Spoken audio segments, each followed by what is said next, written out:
athletic director at Ankeny. And Gary, why don't we just start on the back end of the interview, and why don't you give us a rundown of things going on at Ankeny and other sports? I know Bill mentioned the #1 rated volleyball team. Tell us about the volleyball girls, how they're doing. Okay, Ankeny is currently, as Bill mentioned, the #1 ranked team in the state, two-time defending state champion, and they're traveling to Boone tomorrow which is always a competitive tournament. And then on Tuesday night they host Johnston at Ankeny, and that's Johnston year in and year out has had great volleyball. So like Bill said, there's a lot of volleyball to be played before Ankeny and Urbandale play here in 3 weeks. So volleyball is off to a great season. Both cross-country teams are having good years.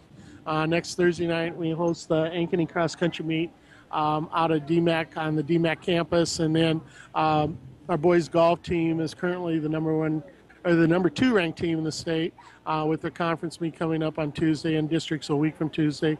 And then swimming is currently 3-1, and they have a meet with Johnston on Tuesday night at the YMCA pool in Ankeny, and Johnston Urbandale is one of the top teams in the state. So we have our work cut out for us, but our fall sports programs are all doing real well right now.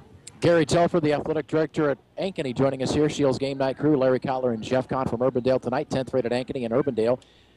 Gary, of course, Ankeny traditionally known as a team that runs the ball a lot, scores a lot of points, but it's been really your defense that's really propelled you your 4-1 start with the way you played in 3 games defensively. You're right. Our running game has been all year in and year out one of Jerry Pizzetti's strong point, but our defense has got us through this year. It's led by Rob Myers, one of our linebackers, a senior linebacker, one of our leaders, Joe Berdice, a senior, and then Drew Carlson, sophomore, has stepped in and just played lights out defensively for us. He's been probably the biggest surprise defensively for us, but he's had some sacks.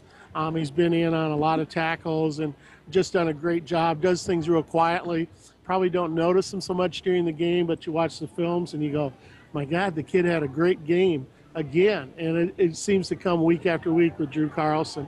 The defensive backfield, we replaced a lot of those kids from last year, but the Myers boys and stepped up the twins, and it's just been a total team effort. Really, it's a team with no superstars, just they play as a unit and they get things done. You've been throwing a little more, than usual. I know in the first game, Lanning had a number of touchdown passes. We're used to seeing Ankeny control the ball on the ground. Because of our sophomore quarterback, Joel Lanning, it was something that I know Coach Pizzetti thought that he could add, and we have a number of receivers that have nice hands, led by one of our good hurdlers, Greg Rainey, and so it's been a nice dimension, but I don't think that Ankeny's went away from the running game. Sure. It's still the running game, but they've added some new things with the throwing game. All right, well, it's bounce back time tonight because last week a surprising loss to Indianola, 21-10, and Indianola really dominated that game. Indianola just played lights out. I mean, it was a perfect game for them. We had no answers for them. They did to Ankeny what Ankeny does to Ankeny, or to other teams a lot, and we just couldn't answer it. And you have to give Coach Kluver and his staff just all the praise in the world, because they did dominate Ankeny, and we had no answers for it. All right, Gary, I appreciate your time tonight. Good luck. All right, Thanks, that's Gary Telford, the athletic director at Ankeny.